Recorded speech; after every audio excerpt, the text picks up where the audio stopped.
ಅವರೊಬ್ಬರೆಲ್ಲ ಸುಮಾರು ಜನ MLA-ಗಳು ಮಾತನಾಡ್ತಾ ಇದ್ದಾರೆ, ಸರ್ಕಾರದ ಸಚಿವರು ಸರಿಯಾಗಿ ರೆಸ್ಪಾನ್ಸ್ ಮಾಡ್ತಾ ಇಲ್ಲ, ನಮ್ಮ ಡಿಮ್ಯಾಂಡ್ಗಳಿಗೆ ಏನು ಸ್ಪಂದಿಸ್ತಾ ಇಲ್ಲ. ರಾಜು ಕಾಗೆ ಮಾತಾಡಿದ್ದಾರೆ, ಗೋಪಾಲ್ ಕೃಷ್ಣ ಮಾತಾಡಿದ್ದಾರೆ, ರಾಜು ಕಾಗೆನವರು ನಿನ್ನೆ ಬಂದು ಮನೆ ಮುಖ್ಯಮಂತ್ರಿಗಳು ಭೇಟಿ ಮಾಡಿದ್ದಾರೆ, ಭೇಟಿ ಮಾಡಿ ಹೋದ್ರು. ಬೇರೆ MLA-ಗಳು ಆ ಥರ ಯಾರು ಅಸಮಾಧಾನ ಇದ್ದಂಗಿಲ್ಲ, ಆ ಥರ ಅಸಮಾಧಾನ ಯಾರು ಇದ್ದಂಗಿಲ್ಲ.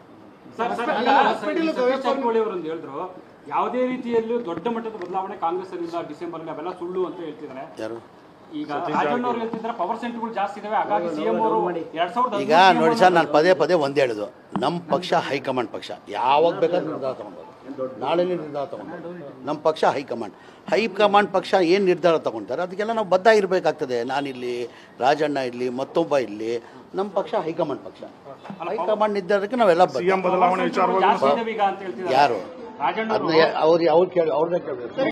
ಅವರೊಬ್ಬರೆಲ್ಲ ಸುಮಾರು ಜನ MLA-ಗಳು ಮಾತನಾಡ್ತಾ ಇದ್ದಾರೆ, ಸರ್ಕಾರದ ಸಚಿವರು ಸರಿಯಾಗಿ ರೆಸ್ಪಾನ್ಸ್ ಮಾಡ್ತಾ ಇಲ್ಲ, ನಮ್ಮ ಡಿಮ್ಯಾಂಡ್ಗಳಿಗೆ ಏನು ಸ್ಪಂದಿಸ್ತಾ ಇಲ್ಲ. ರಾಜು ಕಾಗೆ ಮಾತಾಡಿದ್ದಾರೆ, ಗೋಪಾಲ್ ಕೃಷ್ಣ ಮಾತಾಡಿದ್ದಾರೆ, ರಾಜು ಕಾಗೆನವರು ನಿನ್ನೆ ಬಂದು ಮನೆ ಮುಖ್ಯಮಂತ್ರಿಗಳು ಭೇಟಿ ಮಾಡಿದ್ದಾರೆ, ಭೇಟಿ ಮಾಡಿ ಹೋದ್ರು. ಬೇರೆ MLA-ಗಳು ಆ ಥರ ಯಾರು ಅಸಮಾಧಾನ ಇದ್ದಂಗಿಲ್ಲ, ಆ ಥರ ಅಸಮಾಧಾನ ಯಾರು ಇದ್ದಂಗಿಲ್ಲ.